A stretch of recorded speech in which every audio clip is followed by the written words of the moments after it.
UK જવાનું સપનું જોતા લાખો લોકો માટે આજે એક એવી માહિતી લઈને આવ્યા છીએ જે તમારા માટે ખૂબ જ મહત્વની સાબિત થઈ શકે છે.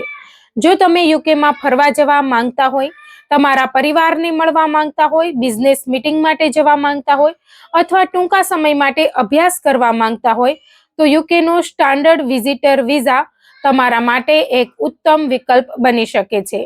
ખાસ વાત એ છે કે આ વિઝા હેઠળ તમને 10 વર્ષ સુધીનો મલ્ટી એન્ટ્રી વિઝા મળી શકે છે. એટલે કે એકવાર વિઝા મળી ગયા પછી તેની માન્યતા દરમિયાન તમે જરૂર મુજબ ઘણી વખત યુકેની મુસાફરી કરી શકો છો. દરેક વખતે નવો વિઝા લેવા માટે અરજી કરવાની જરૂર રહેતી નથી, જેના કારણે સમય અને ખર્ચ બંનેની બચત થાય છે. આ વિઝાની બીજી સૌથી મોટી ખાસિયત તેની ઝડપી પ્રક્રિયા છે. સામાન્ય રીતે અરજી કર્યા પછી અંદાજે 5 વર્કિંગ ડેઝમાં નિર્ણય મળી શકે છે.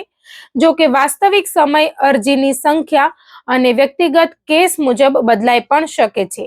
સૌથી વધુ લોકોને આકર્ષતી વાત એ છે કે આ વિઝા માટે કોઈ IELTS જેવી અંગ્રેજી ભાષાની પરીક્ષા આપવાની જરૂર નથી.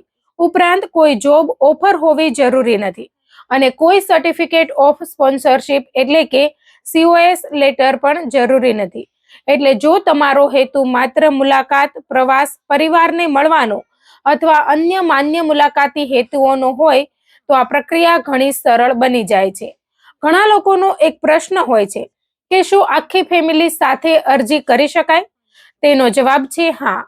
જો જરૂરી દસ્તાવેજો અને યોગ્ય નાણાકીય પુરાવા હોય તો પરિવારના સભ્યો અને બાળકો સાથે પણ અરજી કરી શકાય છે. જો કે દરેક વ્યક્તિ માટે અલગ અરજી અને અલગ વિઝા ફી લાગુ પડે છે, તેથી તમામ દસ્તાવેજો યોગ્ય રીતે તૈયાર કરવા ખૂબ જરૂરી બને છે. હવે વાત કરીએ વિઝા ફીના માળખાની.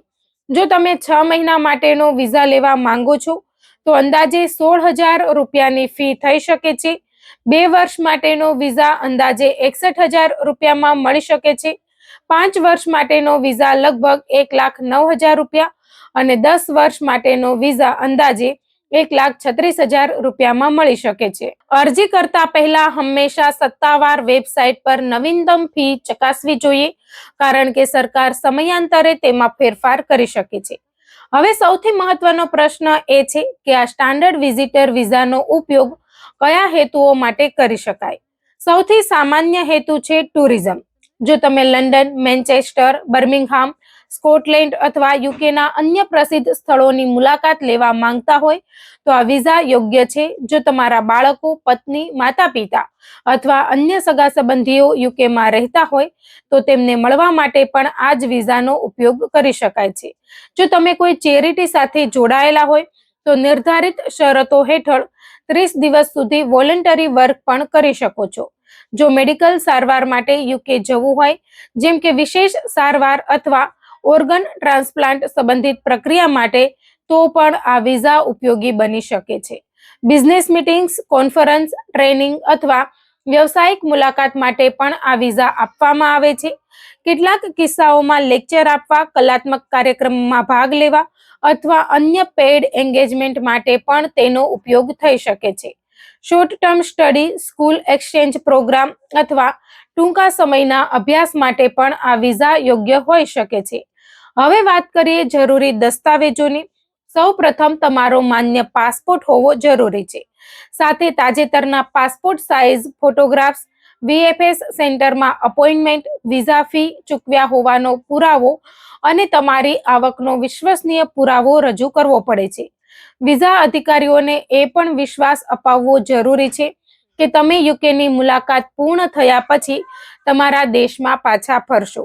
એટલે તમારા દેશમાં નોકરી, બિઝનેસ, અભ્યાસ અથવા અન્ય જવાબદારીઓનો પુરાવો ખૂબ મહત્વનો બને છે. કવર લેટરમાં તમે ક્યાં ફરવા જવાના છો, કેટલા દિવસ રોકાશો અને તમારો સંપૂર્ણ પ્રવાસ કાર્યક્રમ શું છે તેની સ્પષ્ટ માહિતી આપવી જોઈએ. સાથે રિટર્ન ફ્લાઇટ બુકિંગ અને હોટેલ બુકિંગનો પુરાવો પણ મદદરૂપ બની શકે છે. ઘણા લોકો એવી વેબસાઇટ પરથી બુકિંગ કરે છે જ્યાં જરૂર પડે તો મફતમાં કેન્સલેશનની સુવિધા ઉપલબ્ધ હોય છે. જો તમે નોકરિયાત હોય તો HR તરફથી નો ઓબ્જેક્શન સર્ટિફિકેટ એટલે કે NOC લેટર, છેલ્લા 3 મહિનાની પે સ્લિપ અને એમ્પ્લોયમેન્ટ કોન્ટ્રાક્ટ રજૂ કરવાથી તમારી અરજી વધુ મજબૂત બની શકે છે.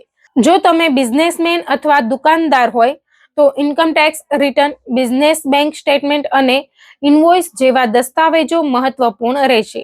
ખેડૂતો માટે જે ફોર્મ ઉપયોગી પુરાવો બની શકે છે. વિદ્યાર્થીઓ માટે પણ કેટલીક ખાસ જરૂરિયાતો હોય છે. સ્કૂલ અથવા યુનિવર્સિટી તરફથી રજાની મંજૂરી, માર્કશીટ અથવા ટ્રાન્સક્રિપ્ટ, અભ્યાસ ચાલુ હોવાનો પુરાવો અને કોર્સ પૂર્ણ કરવા માટે પરત આવવાના ઈરાદાનો પુરાવો રજૂ કરવો જરૂરી બની શકે છે. જો માતા પિતા ખર્ચ ઉઠાવતા હોય તો તેમનું બેંક સ્ટેટમેન્ટ અને ફાઇનાન્શિયલ સપોર્ટ લેટર પણ જોડવું જોઈએ. જો મેડિકલ સારવાર માટે જઈ રહ્યા હોય તો સારવાર આપનારા ડોક્ટરનું નામ, હોસ્પિટલની માહિતી અને ટ્રીટમેન્ટ પ્લાન રજૂ કરવો જરૂરી છે.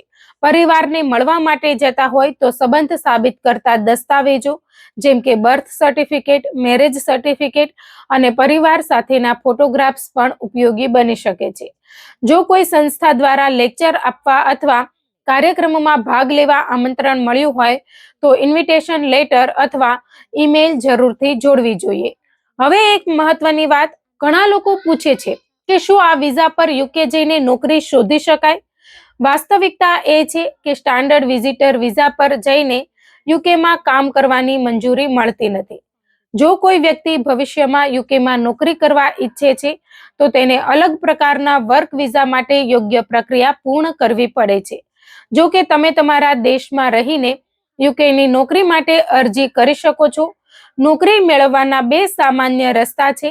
પહેલો છે ડાયરેક્ટ એપ્લિકેશન.